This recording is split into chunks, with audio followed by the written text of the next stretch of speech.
All right. All right. Good evening, ladies and gentlemen. Welcome to our band show. I'm your host, Christian Ivanko. This is episode 22. We're so thrilled to have you here. Once again, we want to thank you guys so much for supporting all these amazing bands that bless us by coming down to the studio or coming up from wherever they travel from. We just greatly appreciate having them. And tonight is no different. We have an incredible group in the studio, Sugarhold. Welcome to our band show. Hey, our band show. Thanks for having us. Hi. Thank you. Yeah, stoked to be here, man. Woo! Yeah, we This really is a party. appreciate This is it. a party. Most definitely. You guys bring the energy. That is without a doubt obvious. And I got to say, like, some real fun tunes. And I want to talk about the sound. I want to talk about the aesthetic. I want to talk about so much with you guys. But before we get to where we are now, I'd like to kind of figure out how this all began. So if you guys don't mind taking us through the, as we like to call it, the origin story here, that'd be greatly appreciated. I want to know every little detail, guys. Cool. I guess we'll go chronological order, I guess. Yeah. So I started the band shortly before the pandemic. I wrote a bunch of demos and then used that as like a proof of concept to get people to join the band. Before that, I was working in professional wrestling, Pat. A buddy of mine and I were making theme songs for pro wrestlers. So the Sugarhold is named after a pro wrestling maneuver. Okay, So- tangent. What is a theme song you may have written that we might be able to recognize?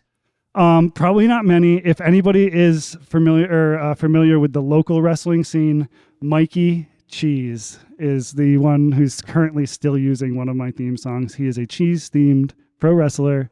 Lots of cheese puns. It's a great tune. It's out there. If you look up Mikey Cheese, the real guy. cheese, the Gouda guy. Yeah. Drop a block of cheddar in the chat. Yeah.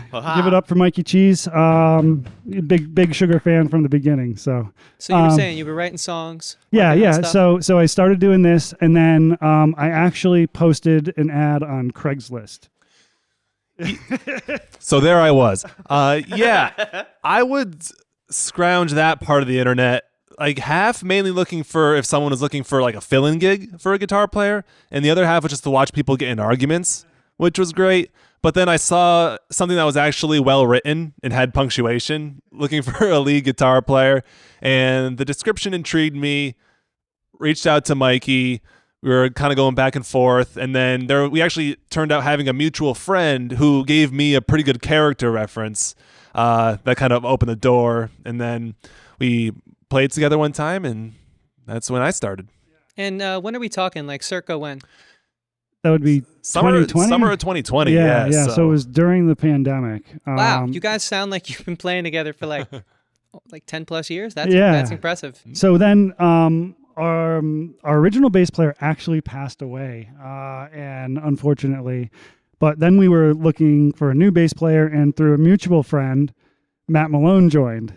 And that was a whole, yeah. And there were rope swings. Yeah. And a month into me being officially in the band, I broke my hand in a rope swinging incident, and like had to like get pins in my fingers and stuff like that. And so I was out of commission for a few months after that, and a little delayed start with the band, but eventually, picked it right back up. Yeah. Right. Did you guys do anything in that time to still kind of keep you involved and to keep productivity happening? It was towards the beginning of his time in the band. So we were just in a holding pattern, honestly. Mm-hmm. And it was before we had played any shows or anything like that. Again, it was in the middle of the pandemic, and there weren't really any shows until, well, I guess in the summer there were, but they were really weird. Yeah. Yeah.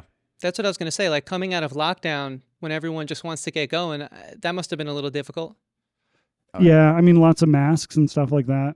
Mm-hmm. It was, But I mean, like, finally everyone's getting back to it, and then Matt has the injury. Oh yeah, Yeah. It was frustrating, Yeah. Sorry. but it was okay. It gave us a little more time to It work did. on everything. Mm-hmm. So Yeah. and then we were going, and we came out with our first album, Sweet, which was produced by the Duke Western, David Rockhour, who's in the chat. What's up, Duke? What up, Dave? And so through recording that, we realized that we needed another hand. And McCalla had been I've known McCalla for forever. And he had been in a band where he was playing keyboards and guitar and it was a perfect fit. So. Mm-hmm. Yeah, that was what the Batten Killers. And right around the time when you guys decided to be looking for another person to step in, that band was actually taking a hiatus at the time. We weren't sure for how long. Our lead singer Kevin was moving down to Florida. Had to get himself some of that sun after being cooped up here for a while. And I was actually in that band with Jesse on the drums here. And so it was like funny because I know you were like kind of cautious about asking Kevin. You're like, I don't know, I don't want to poach your keys and guitarist. Yeah, I asked him. I sent him a text message. I sent Tiger a text message. It was a lot like asking your buddy if you can date his ex-girlfriend. Yeah. But he was cool. Description. Yeah, but he was cool with it. It was an amicable breakup, and we left the door He open. moved to We have Florida. yeah. Okay. People have to keep up the rock Who and roll does going. that? Who yeah, does that? Yeah, right. So that's how I ended up joining. And then we were searching for a drummer, and again, the Batten Killers weren't a thing. So we asked Jesse, who has been in plenty of local bands, plays in other bands currently, and it's just an easy fit. Again, somebody that we've known for a long time, and he lives in between Dan and I. We all live within like a couple mile radius, which just worked out too. Jesse, what was your first impressions joining the band? What were those first early days like? Well, they were stressful because I had 2 weeks to learn all their songs and play a gig. He nailed it. You're a It was pro, a blast. though. And it had been a while since I'd been in a band playing original music, and it was it was a real treat to be doing that again. So yeah, a lot of fun. That's cool. Now, a lot of names, a lot of M's, and it's been a little difficult for me, I will admit. So we have this Killers cover band, these members floating around. Remind me, who exactly was in that again? Oh, So God. Yeah. not just is. So They're back It's now. back together now. Oh, Yeah, good. we're So I back have a chance to together. come see it. Okay. Yeah, we have 2 Christmases. It's Yeah. yeah. So myself, Jesse, and McCalla. Yeah. Jesse. They've joint custody. It works out pretty well. But yeah. Co-parenting is Now, we're how long has that successful. project been together for? Around the same time, Yeah, 2020. both projects started around the same time, and actually both projects had that original same bass player. Yeah. Wow. Yep. Okay. It's like I hear this, and again, so sorry for that, guys. Thank you. Glad you kept the rock and roll going, though. Absolutely. And, I hear this and I'm like, all right, hopefully they'll tell me now that this Killers cover band's been a thing for like 10 years. Because it just feels like you guys have been playing together for such a long time. It's actually pretty, I've been in bands too my whole life, and the chemistry takes a little while, but I feel like it must have happened pretty quickly, but you guys tell me. Yeah. We have fun together. Nobody has more fun than the Sugar Hold, and That's right. that's what we do. Whenever we get together, that's what we like to do. Yep. It was funny when we were in our pre-show meeting, you guys asked like, what do you guys like to do together outside of the band? It's like, no, we like to play music together. That's what that's how we have fun. So Yeah. Sometimes we play disc golf. actually we did say that in the pre-show. We said that in the meeting. Yeah. Jesse said some of the guys play disc golf. We do like disc golf. Yeah. Nice. I have no idea how that game works.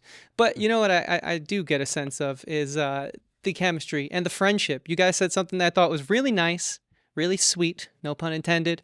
You guys buy each other birthday gifts? That's so nice. You guys genuinely care. Oh yeah, they're we do excellent birthday gifts. Was it we one of our old drummer, we got a samurai sword one time. Yep. Oh, that's cool. a giant- So the budget is fairly.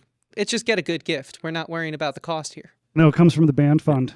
Yeah. Band fund. Yeah, Okay. yeah, it comes from the band fund. Whatever's left over from the wardrobe expenses. Yeah. They got me. we'll They get got to me a that later. Tesla this year. What's that? They got me a Tesla. No, this we year. didn't. No. One time, actually, it was before Jesse was in the band, but we got Matt a giant stuffed bass, and Jesse worked at a local music store, so we went and grabbed a Fender bass like box. Yeah, And so we cardboard gave it box. to him, the bass in the box, and then he opened up, and we are like, "Oh, brand new." The bass in the box is my favorite Dr. Seuss. There you go.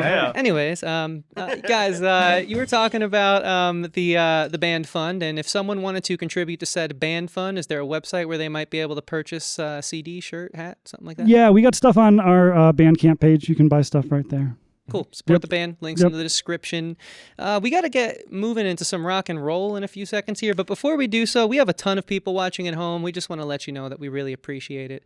As I said at the top of this thing, this is the 24th episode. That's like 2 full years of doing this, essentially. And the love and support from not only the bands that we get to meet and then thankfully become friends with, from you guys watching is what fuels us and keeps us doing this. We have a lot of great music in this area, and there'll be many more episodes to showcase awesome talent just like the Sugar Holding, and we're just glad that people tune in to watch it. So thank you all so very much. If you guys want to ask the band a question, well, we'd love to get you involved. Drop a question in the chat, and in interview number 2, which is coming up after another set of rock and roll, we'll be sure to send those questions the band's way.